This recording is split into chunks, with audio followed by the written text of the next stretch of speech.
ఆ రోజు నువ్వు చాలా ఆనందంగా ఉంటావు. ఆ రోజు నీకు తెలియని వ్యక్తులు కూడా నేను పలకరిస్తూ ఉంటారు. ఆ రోజు నువ్వు ఏమీ సాధించకపోయినా కానీ తెగ పొంగిపోతూ ఉంటావు. ఆ రోజే నీ పుట్టినరోజు. ఆ రోజుకి సంవత్సరంలో మిగతా రోజులకి పెద్దగా తేడా ఏం లేదు. పరిగెత్తే వాళ్ళు పరిగెత్తుతూనే ఉంటారు, ఆనందంగా ఉన్న వాళ్ళు ఆనందంగానే ఉంటారు, ఆకలితో ఎదురు చూపులు చూసే వాళ్ళు ఎదురు చూపులు చూస్తూనే ఉంటారు.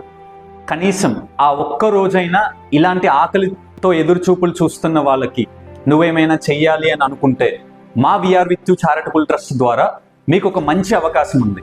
వృద్ధాశ్రమంలో కానీ అనాథాశ్రమంలో కానీ మీ ప్రత్యేకమైన రోజుని ప్రత్యేకంగా జరుపుకోవటానికి we are with you charitable trust ద్వారా అనాథాశ్రమంలో కానీ వృద్ధాశ్రమంలో కానీ అన్నదానం చేసే అవకాశాన్ని మేము మీకు కల్పిస్తున్నాము. దీన్ని కనుక మీరు యూటిలైజ్ చేసుకోవాలి అనుకుంటే కింద ఉన్న నెంబర్కి మీరు కాల్ చేసి మీ ప్రత్యేక రోజుని ప్రత్యేకంగా జరుపుకోండి.